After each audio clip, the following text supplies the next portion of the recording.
And I should share my screen.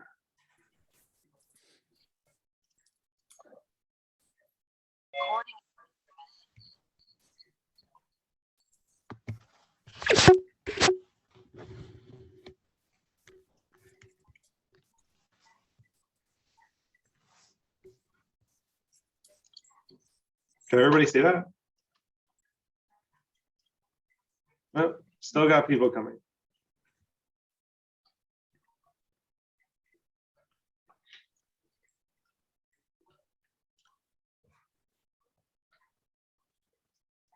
Okay, we can get started. So first off, thank you.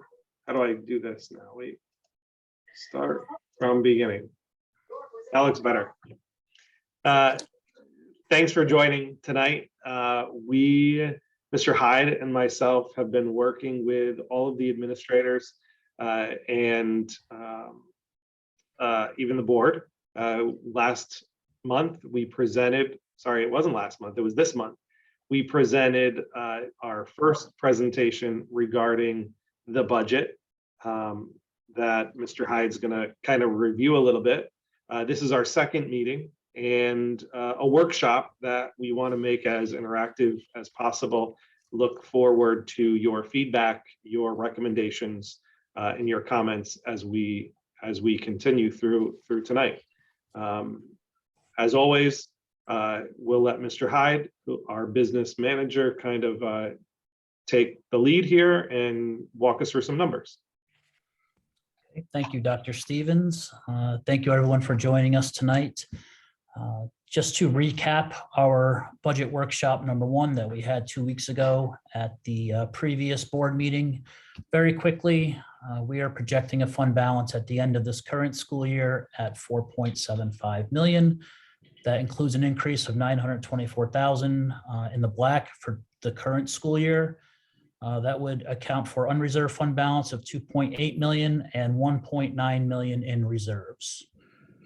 To recap the executive budget proposal, Governor Hochul proposed an increase of $2.8 million in foundation aid.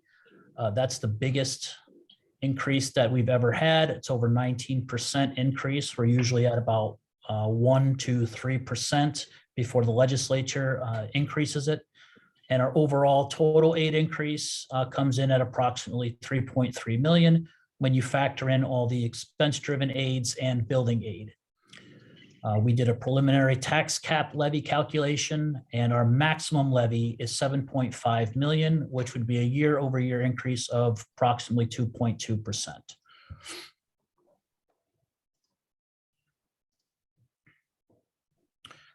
So right now, we're taking about a 10,000-foot approach to our budget. We have some program pieces that we want to include this year. We are currently in the process of pricing them out, getting some costs from some vendors, et cetera. We've met with all the administrators to go over their specific departments, listen to their needs, their wants, their staffing levels. We've also been speaking with the administrators regarding identifying what the students need, whether it be programming, mental health, technology, et cetera. We expect to reestablish some programs and add some personnel with that increase in our foundation aid. We need to kind of re-examine our transportation costs with the increase in fuel costs, the number of drivers that different vendors, specifically our contractors, needed to increase their salaries to entice and retain their drivers. We expect to go out to bid this year for our special ed contract runs. The vendor basically said that keeping the increase at the CPI just can't cut it. So we need to go out and rebid those. That also has its pluses too, but we can get into that further down the road. We were very mindful of leveraging the Federal CARES Act funding and being as efficient as possible with supplementing and not supplanting out of our current budget. I don't think there's a lot, if anything, that that we're using CARES Act funding for that would otherwise be in the general fund budget. So you'll see at the end of this slideshow several different grants and a whole plethora of things that we plan on using it for currently and as we go into the next 2 years when the grants run out. Again, that kind of builds on the second to last bullet point, ensuring that the federal funding is expended. There are timelines and deadlines for when those funds can be expensed. And we keep talking about this long-term financing plan for the debt bubble that we keep mentioning. It's getting closer and closer, but we have been addressing it over the last several years. And if we go into the next slide, it's a graphical presentation of what exactly, when you say debt bubble, what are you talking about? So put simply, it's in the next couple of years, we're going to see our expenses far outpace the revenue that we generate off of our outstanding borrowings. So right now you see we're in 2022, this current fiscal year, and we are receiving more building aid than debt service. That the building aid is the blue bar, debt service is the red bar, revenue is greater than expenditures. We kind of put that in the general fund under our reserves and tuck it away for the future years. So as you can see, the debt bubble starts at approximately 2024, 2025 is when we start seeing it start to kind of level off, and then drastically, the gap drastically increases starting in the 25-26 school year.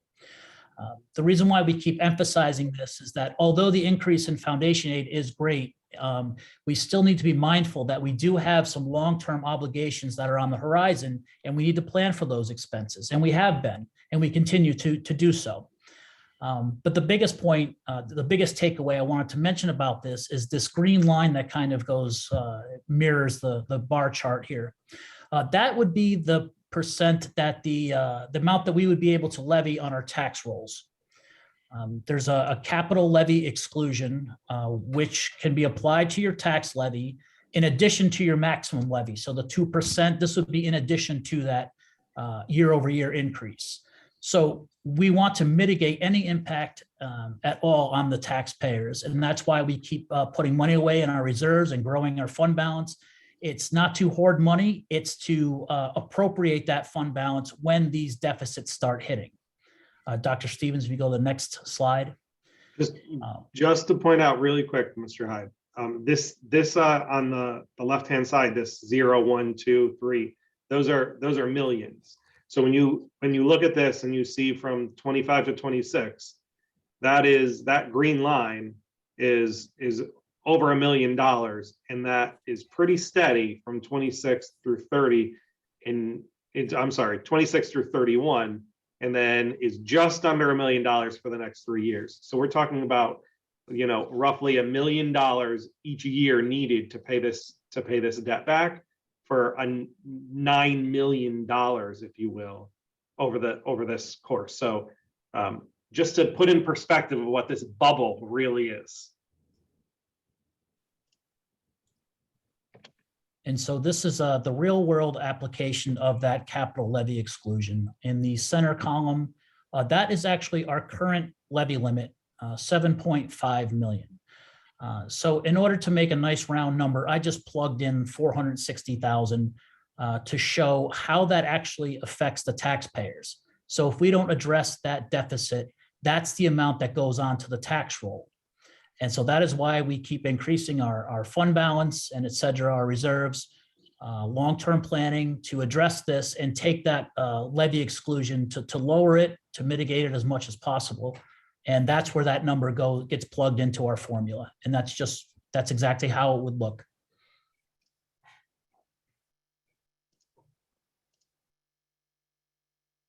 Oh, Dr. Stevens. So now we get to talk about some of the fun stuff. Let me just add this next person in. Sorry, multitasking. Now we get to talk about some of the fun stuff. This is a positive first budget for me to explore, because it looks like we're going to be able to bring back, as Mr. Hyde said earlier, some of the programs and the personnel that have had to be cut or reduced in previous years. So with a large amount of foundation aid, and to a certain extent the support of the CARES Act for the next couple of years, we're able to be in a what I consider a fairly good place. We'll start with the elementary school, and looking ahead to next year, it would be in Mrs. Webster's best interest or wisest decision to continue with small class sizes. And because of the pandemic and because of social distancing, we had increased to 5 sections, especially in our 4th and 5th grade, which typically we have reduced to 4 sections and made larger class sizes. So our recommendation is going to be to continue utilizing 2 long-term sub-positions to maintain 5 sections and have smaller class sizes throughout the entire elementary experience, K through 5. It also includes restoring our library aide position, which was a position that was cut a few years ago. Currently, we have 1 district librarian who oversees the library in both buildings, but obviously can't be in 2 places at once. And when she's not at the elementary school library, that means nobody's in the elementary school library. Nobody can check out books. So by establishing the library aide position, it'll mean that there will be an aide in both buildings, and the librarian will be able to go back and forth between each building as she needs to. We're seeing a large increase in the number of E&L students. So our recommendation is to create a shared E&L teacher that could potentially be from either building, secondary or high school, or sorry, secondary or elementary school. So that's why you'll see a shared 0.5 FTE E&L teacher. The caseload would vary based on the number of E&L students that we have at each level, but that would be an additional person to assist with the growing need. We're seeing an awful large number of E&L eligible students at the primary grades in kindergarten and 1st grade. Our numbers are quite large. We've traditionally been trying to keep those all in the same classroom, but with so many students, it can be challenging when you have 3/4 of your class as E&L students. And part of being an E&L student is exposure to the English language, and we want them to be in classrooms where they're learning from their peers and seeing what that's all about. As Mr. Hyde said earlier, mental health needs a position, and we're kind of tagging it as either a psychologist or a social worker, but somebody to assist with mental health needs with our students. And again, that would be a position that would be shared between both buildings. And the reason these are shared is because they're K-12 certifications, so they can pick up either place. Traditionally, elementary is only K-6 and secondary 7-12. But in E&L and the school psychologist and social worker, those are K-12 certifications. So it's a little easier to have them shared. Several years ago, we've cut some personnel that have been associated with programs at the junior and senior high level. An art teacher, this recommendation would be to restore the art teaching position. We'd have 2 art teachers at the secondary level. Increase the physical education teacher. Recently, with the transition of 6th grade up to the secondary school, we needed to make sure that we had enough PE classes for them to take. So we're kind of growing up here, and we need to make sure that we have enough sections of PE, as well as a social studies teacher. A few years ago, we did not fill that position, but with the need for courses, especially because Regents will be counting this year, will most likely need AIS classes next year. The social studies position is also needed. I already spoke about the 2 shared positions, and the only additional staffing really at the secondary school is replacing two of our retiring teachers. We have a physics teacher and a home and careers teacher both retiring, and this would fill those positions next year. Now we get into some of the programs or departments, if you will. We'll start with athletics, and I see Mr. Waring's on, so he can jump in if I misspeak on any of these. But this looks at establishing a little bit of a larger athletics budget, the creation of a bowling team for Waterville, a girls wrestling program, which I think Mr. Waring will say a few words about, and an esports team. Technically, the esports team we might have already started because we had a great opportunity, and we purchased some of the equipment that they needed with the Federal CARES Act money, and we have a great after school program running right now. Next year, it would be officially an athletics team. This includes upgrading sports equipment, some new uniforms with our new logo, and one of the things that actually just crossed my desk today is a merger for some of our athletic teams with Green Island. This would include, correct me if I'm wrong, Mr. Waring, the girls in Heatley would be able to play girls volleyball with our students here. The boys would be able to play boys football here, and both the boys and girls would be able to play to run cross country with us.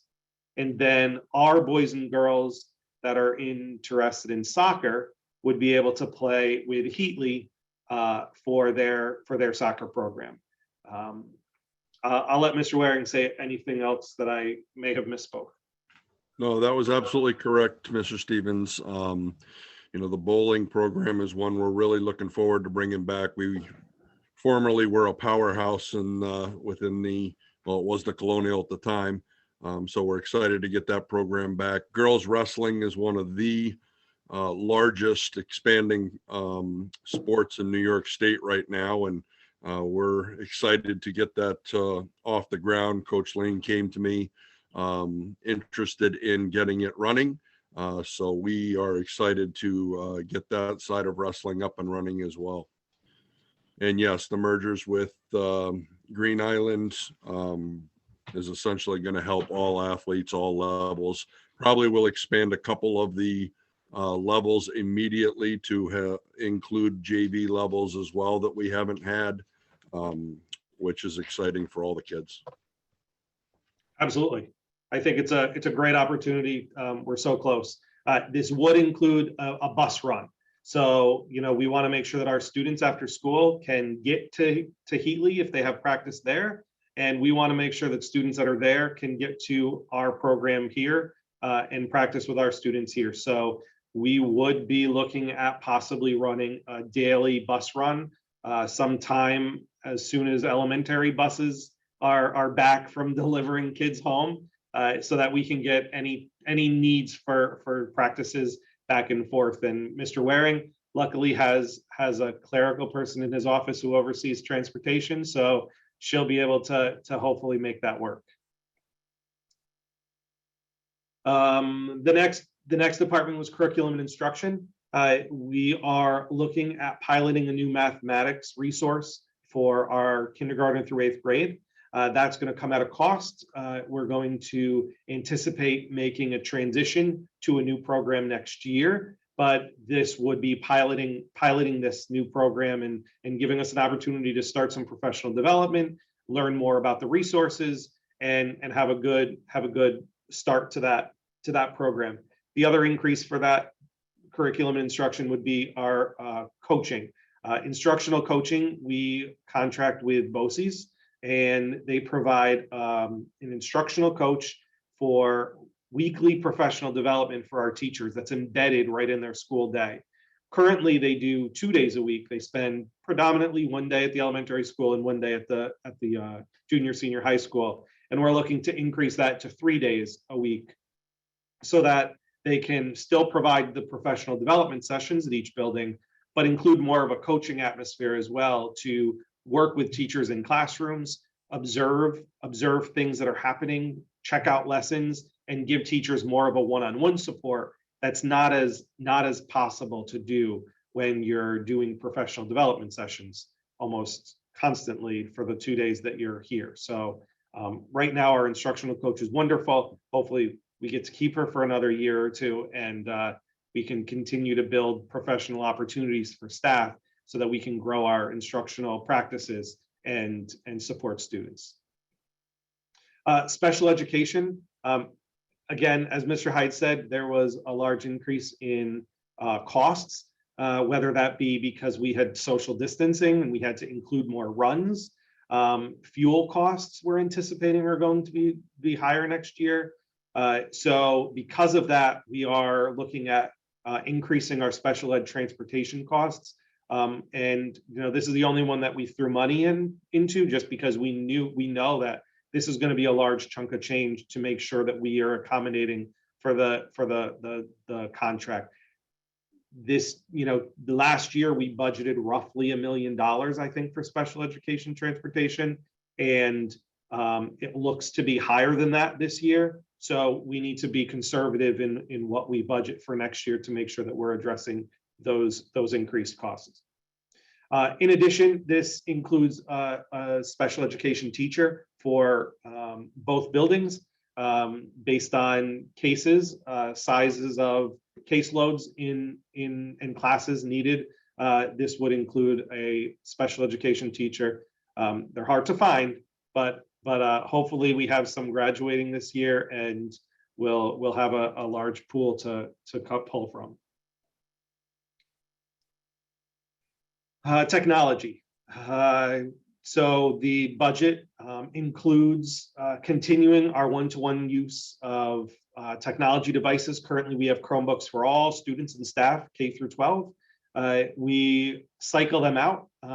Ms. Demento shared that they roughly have a 4 to 5 year lifespan. So we got to make sure that we're cycling through those. So I think she has a system of giving kindergarten new ones, and then when they get to 5th grade, they would get a new one. And then when they get to 9th grade, they would get a new one. So in order to keep those cycling through, we need to make sure that we have technology readily available and get them out. We would also upgrade classroom technology in all of our classrooms with 4K monitors. They all are equipped with smart boards, but the smart boards are, view boards, but the view boards are smarter than the computer desktops. So we need to make sure that we can match the two, and we'll be looking at increasing 4K monitors. And the third thing is, a little bit of safety, and it's including some security checkpoints for visitors. Each building would be equipped with a device. I don't know the exact specifics, but Ms. Demento's on if she wants to pipe in. Basically, visitors would have to scan their ID, and it would be run through DMV to verify that there are no criminal record. And furthermore, it would print out a little badge that'll identify who they are, a picture, and it'll tell us that they're a visitor, that they're a contractor, that they're a substitute. And that's one of the things that came through. Actually, a recommendation from our newly appointed SRO this year. So we're looking forward to that. All good, Ms. Demento? Perfect. See, I listen when I meet with you guys. I really do. Next, we'll move to transportation.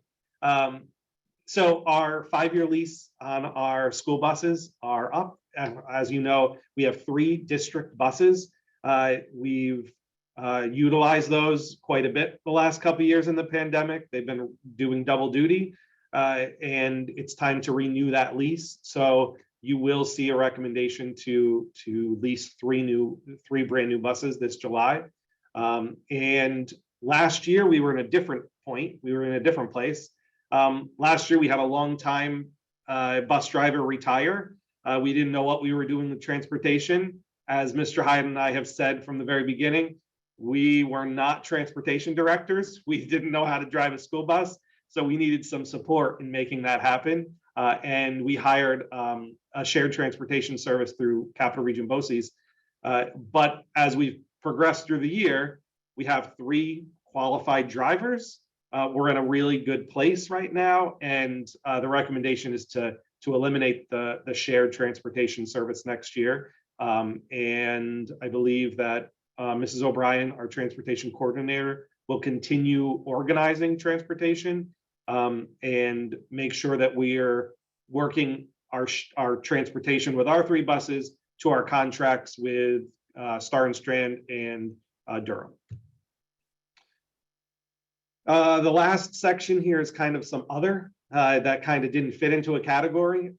And one of those is we are currently negotiating with our support staff association, and we anticipate having a contract proposal so that would be an anticipated cost that would be needed to take into consideration for our budget. We are looking to potentially reduce our shared food service.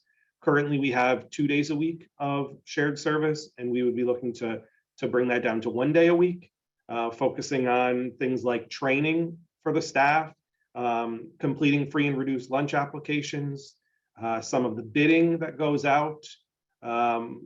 But we're as we explore the food service, we might not need as much as we had originally budgeted for last year, and we're looking to make a reduction in that area. And the last thing on my list of recommendations here is to increase our shared communication service. Currently, we have a communication specialist, Ms. Frost, 3 days a week. We would be looking to increase her to 4 days a week, and adding some digital content support that would, I don't know, bring us to the new age. We have some new designs going on with a new logo, looking at possibly updating our mission statement, and wanting to make a name for ourselves. Since November, I have been making sure that I have a mission of making this a happy place. I want our students and staff to feel like they want to be here, that they like coming to school, and that's our goal. So making sure that we communicate that and we get the right messaging out, I think, is important, and that's why our recommendation right now is to increase that service.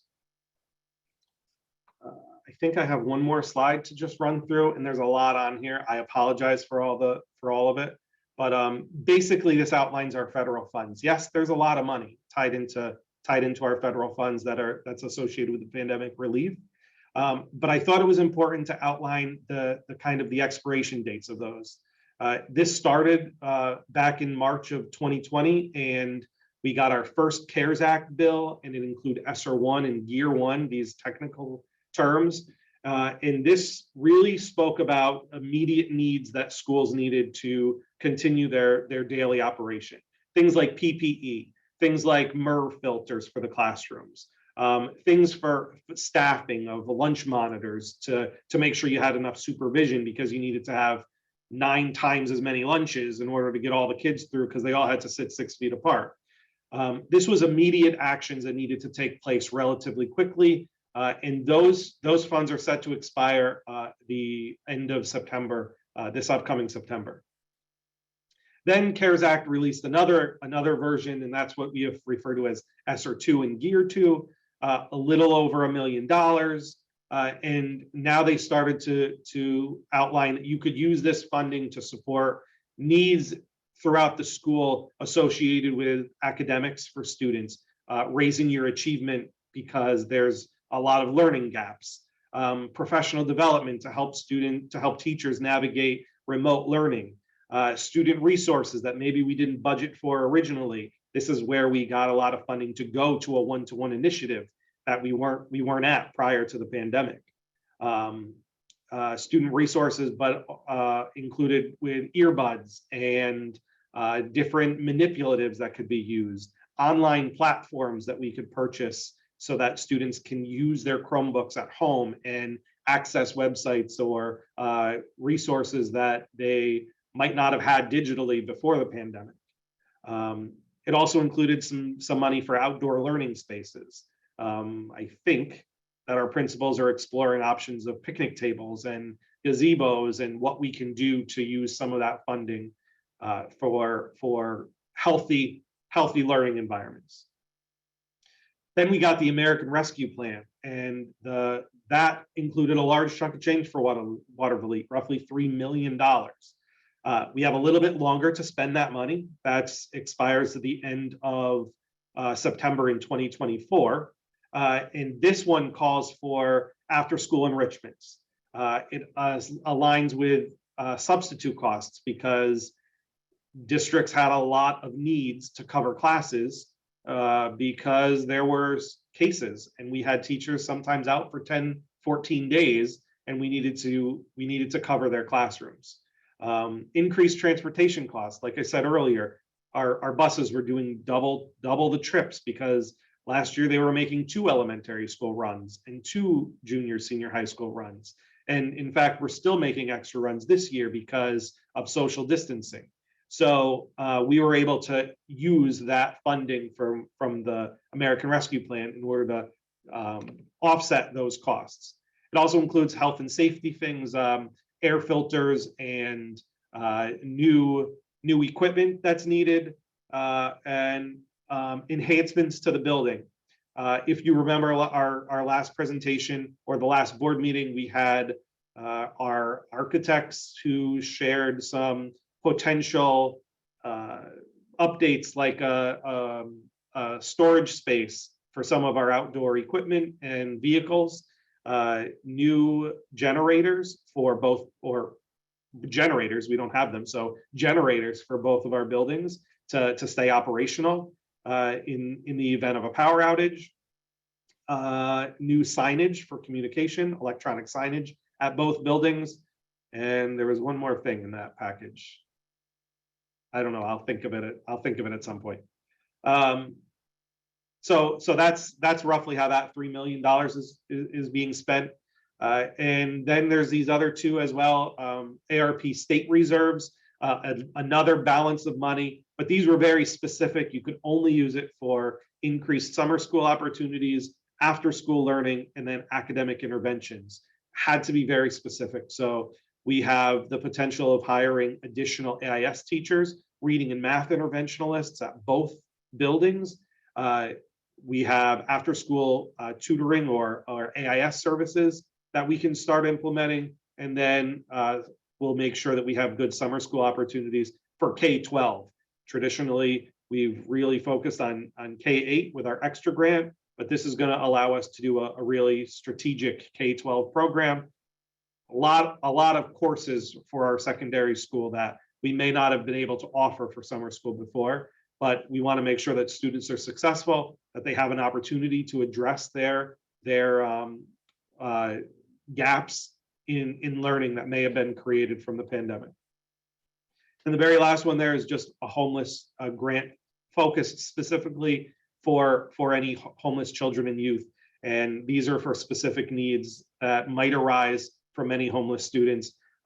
We were able to squeeze in washer and dryer into this one so that students that are homeless that need to have clothes washed, we can do so, and we'll have the ability. We currently have the ability at the junior, senior high school, but we'll have the ability at the elementary school as well. I know that was a lot. One more slide, and then we'll open it up to everybody else. And this really ends it with kind of where we are in the budget process of having this workshop tonight, but reminding everybody that we still have another opportunity in April at our PTA meeting where we'll kind of grow this plan a little bit more. And then we'll present at the April meeting for the budget to be adopted by the board. And we'll still have a hearing an additional time at the May board meeting prior to the vote, which is on May 17th.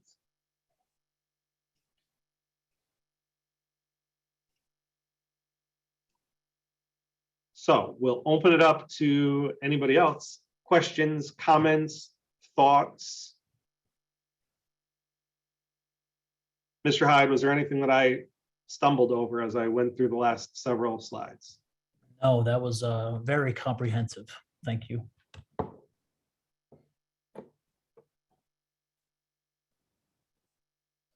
Don't all speak at once. I just wanted to say that I I think there's a lot of great things in this budget, and it's obviously nice to be able to deal with this kind of budget as opposed to the ones that we've had to deal with in the past, where you can actually add programs and people instead of having to take away from them. Just one of the things I wanted to ask was under the athletics, I know you talked about doing the, having the wrestling for the girls. And I know you mentioned that Green Island was going to, partner with us on a couple of things, but I know Cohoes actually participated in wrestling with the boys this year. And I was just wondering if that would continue. And if so, would we at some point like make that some sort of shared thing with one another where there's, they pay us, we pay them, something like that. Is there also as related to the bowling, I'm assuming that we would use the Watervliet Elks again, because I know that's what they used to use. And, what kind of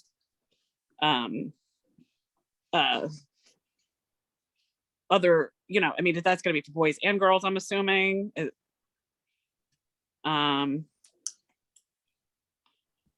then I just had a couple other questions, but I can wait for the others if people want to ask some questions. Let me start, and then I'm going to bounce it over to Mr. Waring. First off, I appreciate, your first comments about this is a great budget. This is exciting to see programs and personnel restored in a lot of areas and increased opportunities for students. I think that that's really the big focus here. And I want to be mindful that I think that it's a very conservative approach. We know that foundation aid is a large increase for us. Mr. Hyde and I are being very cautious to make sure that we're not overexpending. We think that this is a good amount to go out with, and programs to really put in place that aren't going to spread us too thin in a couple of years.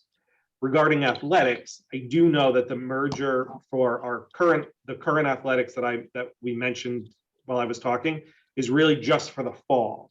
And I think we're going to take it season by season as we kind of go through this year to really figure out what works and what doesn't work.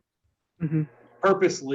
We purposely looked at the fall season so that knowing Heatley could manage our soccer programming, and we could take on the other things that we're already running with our district. So it was kind of an equal swap, and we didn't have to look at us doing more work than them type of a thing. But I'll let Mr. Waring kind of speak on that, and the bowling question. I don't know what the thoughts were there. Okay, in regards to the bowling, yes, it's going to be for both boys and girls is the plan. We really haven't got into looking at what is the most economical as far as practice lanes and where we're going to be taking them at this point. We have a number of options as to where we can play our home matches, but we just haven't gotten there yet. We're still in the preliminary stage of putting it all together. As far as wrestling's concerned, there is no plan to abandon our merger with Cohoes. I believe we are adequately under the number needed to go into even a three-way merger if Heatley decides to jump into that in regards to winter sports. So that would not change our classification as far as wrestling. And the question on women's wrestling, can you restate that one? No, I see that that's obvious. Obviously girls have been participating with the boys. So is that a new format that like New York State is proposing? I know you said that, it's a hot thing that's going on right now. I saw the letter from Niskayuna's superintendent recently in the paper talking about how they wanted to, have the first ever program and things like that. But I know the girls have traditionally participated with the boys. So is that something new where they would actually have their own matches, or are they still going to participate with the boys and then kind of like have some girl matches? So, I was just curious how that looks. That's all. Yes. At the state level, the big push now is to completely separate the two so that girls are no longer competing in the boys' sport. The goal is to create a all women's team where they have their own tournaments. We could still wrestle a dual meet with a specific school. And that school, if they have a women's team also, we would wrestle like simultaneously back to back. But the girls will only compete with girls. It's even down to practice where the girls will only be allowed to practice with girls. They cannot jump in and spar with the boys. Thank you. Yep. Quick question, Piggy, a little bit similar to what Sherry said. I know it seems like a lot of great stuff is happening with athletics, but I know we also recently had the gaming club, video gaming club thing started. Are we doing any investments in that, or other clubs that our non-athletic students might benefit from?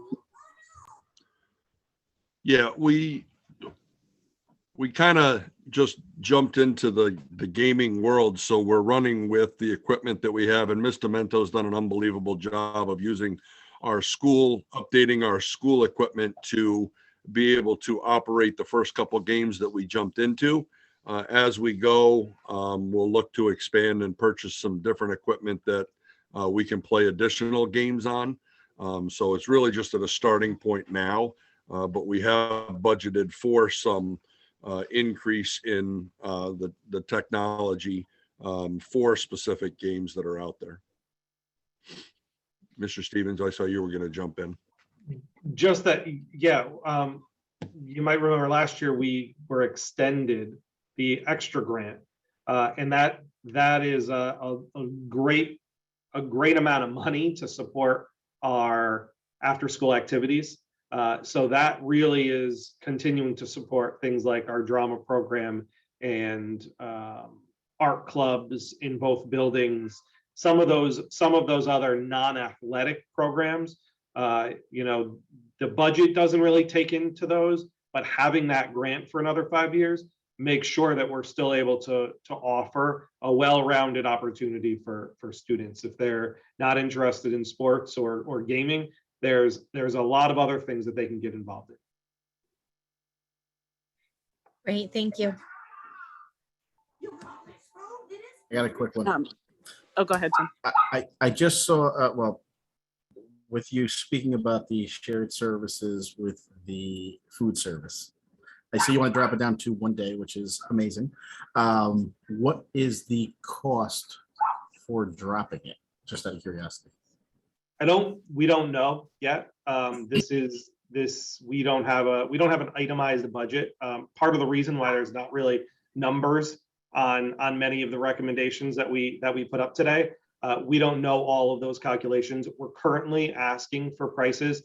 What's the other thing? I just met with the communication department today. So when we say this presentation's hot off the press, it's literally hot off the press. So I don't necessarily have dollar figures, but we can make sure that we get dollar figures and outline the price differential in those areas.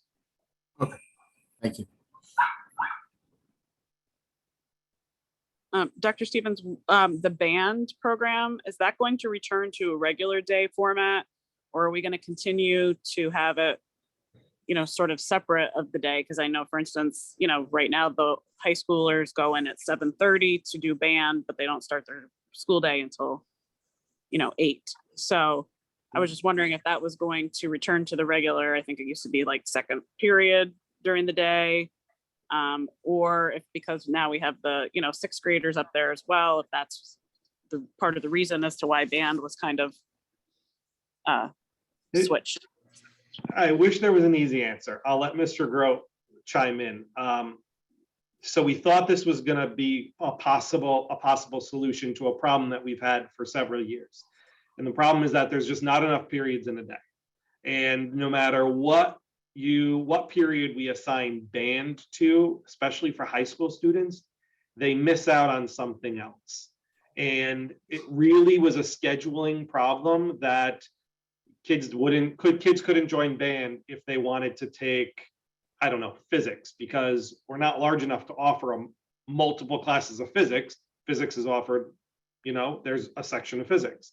or a section of calculus. And while we can be manipulative in some areas of when we schedule certain classes, no matter where we tried to put band, there was always something that it butted up against that caused students to have to choose between playing music or taking a course that they wanted to take.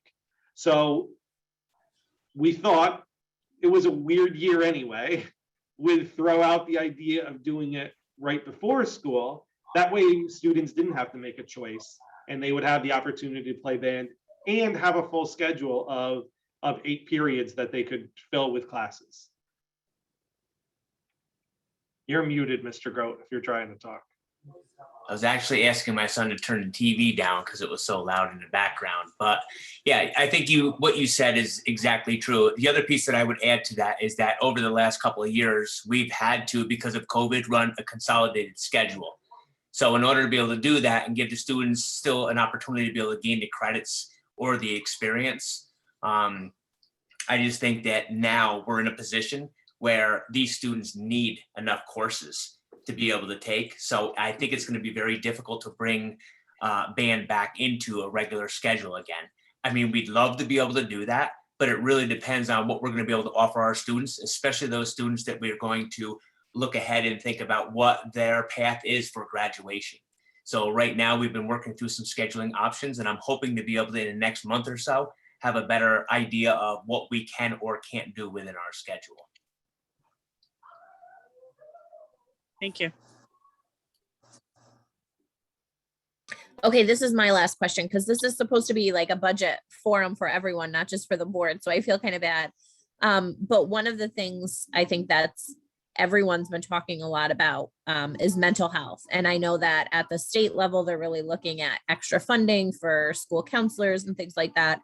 I know we have those things in place, but are we doing anything in this budget to address mental health or looking at anything that we could do to positively impact our students in that way and our staff actually? Yeah, so this year, we, January 1st, we got into an employee assistance program. We bought in through that. It's a, I don't know who it's through, EAP employers. I'll have to get the number. I'll have to get the name, but we have that available for all of our staff. Anybody can call an 800 number at a moment's notice if they need to speak to somebody, and it has a plethora of services available to them. So that is something that will continue next year. Obviously, we got a prorated price this year. Next year, we'll have the full price on there. In addition to that program, we also have a really creative administrative team here. And we don't necessarily have a line item budget for it, but we've done quite a bit in the last few months with increasing mental health. If you haven't heard, Miss Demento is a guru at self-help and put together a fabulous presentation during our last superintendent's conference day to focus on mental health and kind of addressing some of the needs that teachers might or staff might have. It included things like coloring, adult coloring, and creating stress balls and painting rocks and green tea, and you name it, it was there. It hit every of your 5 senses. In addition to that, we have lots of other little things happening throughout the district to support staff, and we'll continue those in next year as well. Specifically for students, we did talk about that one shared position. And again, it doesn't have to be half and half in each building, but dedicated to supporting students throughout our district and increasing the ability to have another member of a support staff that can assist wherever is needed in both buildings. So we do have another position dedicated just to mental health.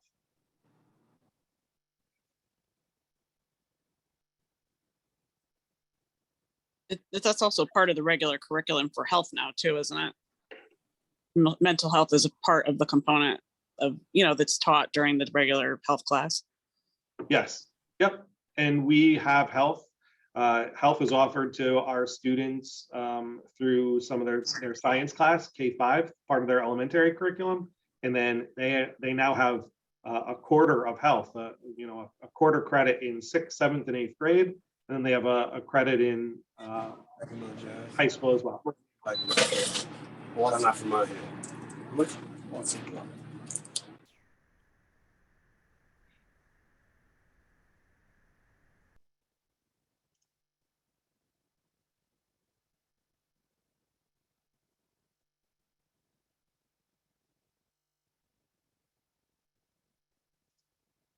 Any other questions?